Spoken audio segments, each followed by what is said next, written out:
시효소평 멤버 여러분, 국군 장병 여러분 안녕하십니까? 경영철학자 서진영입니다. 오늘 우리가 함께 볼 책은 가까운 미래 다가올 혁신이라는 책입니다.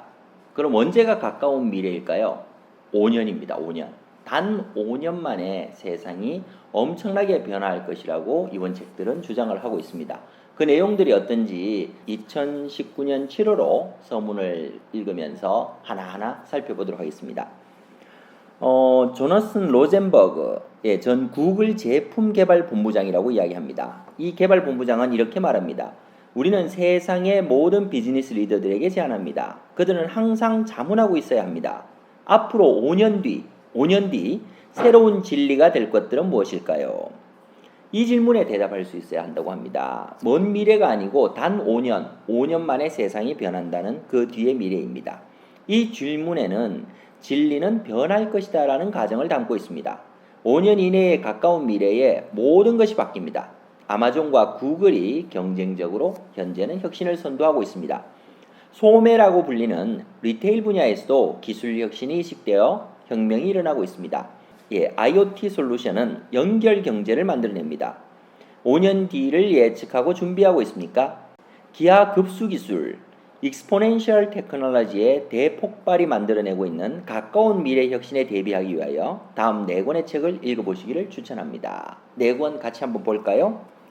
1주차입니다. 아마존, 구글의 미래전쟁, 바로 이 책입니다. 강정우 저자가 지었습니다. 서평 콘서트 준비하고 있으니까 영상 같이 참고하시고요. 아마존 vs 구글의 미래전쟁에서는 아마존과 구글이 만들어내는 가까운 미래를 알아보고 그 차이점과 공통점을 찾아봅니다. 온라인 쇼핑몰이라고만 생각할 수 있는 아마존은 키바를 인수하며 물류혁명의 선두에 섰습니다. 또 자신의 쇼핑몰 데이터를 처리하기 위해 만든 클라우드 서비스 AWS로 플랫폼 사업의 주인공이 되었지요.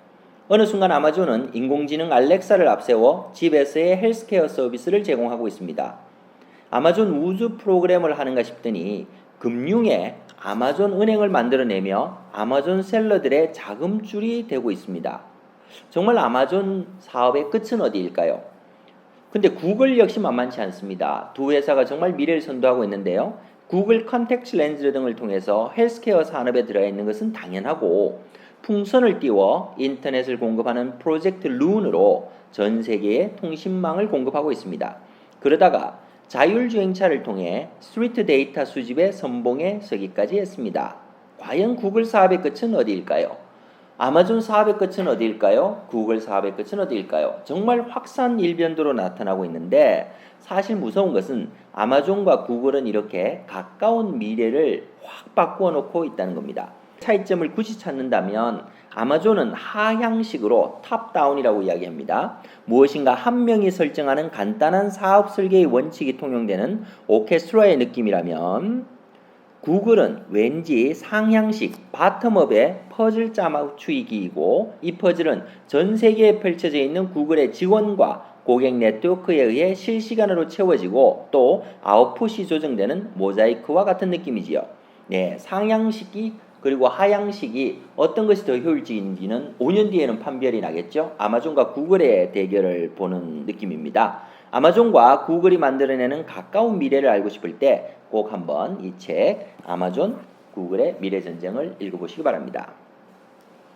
2주차로 들어가 보겠습니다. 2주차는 리테일의 미래 황지영 교수가 쓴 내용입니다. 리테일 비즈니스의 기술적 트렌드, 기업의 전략적 변화의 방향, 소비 트렌드 등의 10가지 키워드를 통해 기업과 개인 차원에서 이미 시작된 미래에 대응할 방법을 찾아봅니다. 이 내용을 보시게 되면요. 황지영 교수와 서평 콘서트를 멋지게 했습니다. 그 컨텐츠도 놓치지 마시고 꼭 한번 찾아서 보시기 바랍니다. 얼마 후 다가올 미래, 아니 지금 이루어지고 있는 현실의 모습입니다. 그리고 이 모습들이 리테일 유통의 가까운 미래를 바꿉니다. 먼저 현실부터 살펴볼까요? 아침입니다. 아침에 어떤 일이 일어나느냐? 알렉사가 세팅해준 알람 소리 일어납니다. 알렉사는 누구냐면요. 아마존의 스마트 스피커 에코에 탑재되어 있는 인공지능 AI죠. 인공지능 기반의 인공비서입니다. 알렉사 팝 음악을 틀어줘 라고 말하자 음악이 흘러나옵니다. 주방용 세제 주문은 아마존의 대쉬 버튼을 누르거나 알렉사 주방용 세제를 주문해줘 라고 말해 간단히 처리합니다. 멋지죠? 예, 근데 이게 지금 현실이에요. 이미 미국에서는 이미 이렇게 다 생활하고 있습니다. 인테리어 쇼핑을 위해 이케아로 가기 전에는 이케아 플레이스의 모바일 앱을 이용해 증강현실 AR이라고 이야기합니다. 가구를 들여놓은 집안의 모습을 미리 가늠해 봅니다. 이러한 모습은 이미 미국인들에게 익숙한 일상입니다. 바야흐로 인공지능 증강현실과 가상현실 VR, 로봇 등이 결합된 영화 같은 장면들이 일상의 모든 상품과 서비스 거래, 즉 리테일 환경에 깊숙이 들어왔습니다. 무엇이 이런 변화를 가져올까요? 리테일 비즈니스 혁명의 거대한 동력은 리테일 분야에 있을 기술 혁신입니다. 정보통신기술 ICT의 대표격인 인공지능, 사물인터넷 IoT, 로봇, 블록체인 등의 혁신적 기술이 기업의 생존 패러다임과 우리의 소비 형태를 바꾸고 있습니다. 알렉사를 비롯한 스마트 스피커가 우리 생활 속에 들어왔고 SNS를 통해 일상을 공유하는 것은 물론 쇼핑까지 하게 되었습니다. 사실 새로운 리테일의 카테고리로 진입한 무인 매장, 사람이 없는 매장들은 문자와 스마트폰을 기반으로 한 소통의 한 단면을 반영하기도 합니다. 이는 휴먼 터치가 없는 언택트가 휴먼 터치가 없다는 뜻이죠. 언택트의 한 모습입니다. 정말 세상이 크게 변합니다. 인공지능 로봇, AR, VR이 이 변화를 선도하고 있습니다. 이런 기술들은 우리가 직접 접하는 리테일 소매 산업에서 혁신을 일으킵니다. 여기에 대해 리테일 산업에서는 옴니채널, 블록체인, 언택트 기술 등이 언택트 리테일이 기술 혁명에 가세합니다. 이미 시작된 미래에 어떻게 대응해야 할까요? 기술 변화에 먼저 적응해 나가는 것이 커다란 대안이 될 것입니다. 2주차 리테일의 미래였습니다. 3주차로 들어가 볼까요? 3주차는 더 멋진 모습입니다. 초연결. 연결이 그냥 연결이 아니고 초연결. 완전히 연결되어 있다라는 뜻인데요. 데이비드 스티븐슨이 지었습니다. 다산북스에서 나왔고요. 2019년 판입니다. 몇 년 전까지만 해도 불가능하게 여겼던 내 외부의 두 혁신, 즉 세상에 쓸모있는 신제품을 누구보다 빠르고 효율적으로 생산하는 방식을 개선하는 혁신과 이를 촉진할 경영상의 혁신을 알아봅니다. 두 가지 차이점은 효율적으로 생산하는 방식은 외부의 혁신이고 이를 촉진한 경영상의 혁신은 내부의 혁신입니다. 테크놀로지가 이끄는 21세기 현대사회는 어디로 가고 있을까요? 이 질문에 대한 해답을 정재승 박사는 이렇게 이야기합니다. 우리를 둘러싼 세상을 고스란히 디지털화한 뒤 그 엄청난 양의 빅데이터를 인공지능으로 분석해 저비용 고효율을 넘어 새로운 차원의 서비스를 제공하는 시대. 이야, 이게 우리 알고 있는 중요한 단어들은 다 나왔습니다. 디지털화, 빅데이터, 인공지능, 새로운 차원의 서비스. 그러면 어떻게 이런 아톰 세계와 비트 세계가 완전히 일치하는 세상을 만들 수 있을까요? 그 결정적 역할을 하는 기술이 바로 사물 인터넷입니다. IoT가 일상에 완전히 구현되면 우리는 작은 부품 조각부터 거대한 기계에 이르기까지 모든 사물의 내부를 들여다보아 지금 당장 사물이 어떻게 작동하고 있는지를 또 왜 작동하고 있지 않은지를 정확히 알아낼 수 있을 것입니다. 몇 년 전까지만 해도 불가능하게 여겼던 내 외부의 두 혁신, 즉 세상에 쓸모있는 신제품을 누구보다 빠르고 효율적으로 생산하는 방식을 개선하는 혁신과 이를 촉진할 경영상의 혁신을 알고 싶을 때 꼭 한번 이 책을 읽어보시기 바랍니다. 초연결이었습니다. 마지막 책입니다. 4주차 볼드. 책 제목 두껍습니다. 예, 영어를 아주 두껍게 적었는데요. 볼드는 피터 디아만디스, 스티븐 커틀러가 지은 책입니다. 비즈니스 북스에서 나왔는데요. 사실 2016년 책입니다. 그런데 엄청난 미래를 이미 예측해 놓은 책이라서 이번에 선정을 했습니다. 한번 내용 볼까요? 덩치 크고 굼뜬 종들은 멸종시키고 빠르고 기민한 자들에게는 어마어마한 기회의 문을 열어줄 소행성의 이름이 기하급수 기술, 영어인데요. Exponential Technology. 이 이름이 생소한 사람이라고 해도 그 파급력만큼은 결코 낯쓰지 않을 것입니다. 어느 정도일까요? 기하급수 기술이란 기하급수적 성장 곡선을 따르는 모든 기술, 즉 주기적으로 반년 혹은 1년마다 등 그 능력이 2배가 되는 모든 기술을 가리킵니다. 그러니까 그래프가 이렇게 올라가겠죠. 가장 흔히 알고 있는 것이 컴퓨터 기술입니다.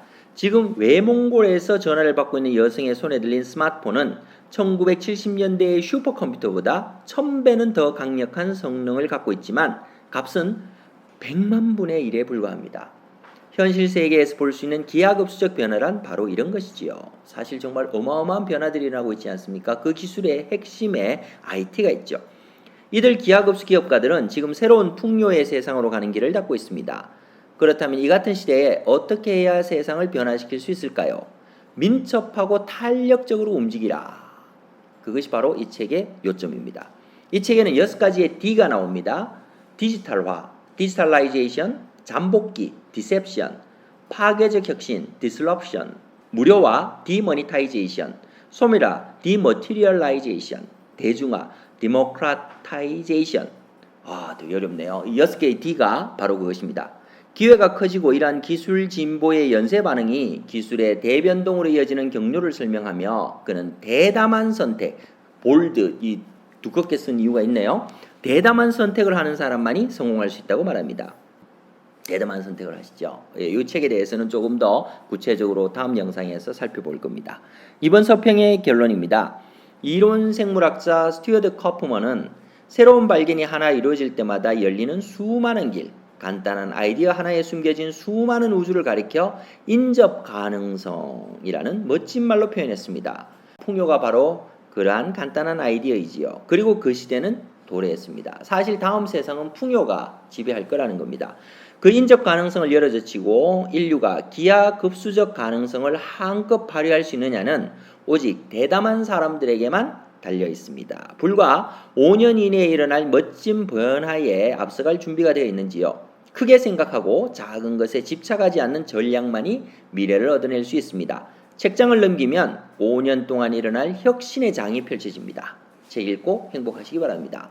지금까지 서평가 경영철학자 서진영이었습니다. 감사합니다.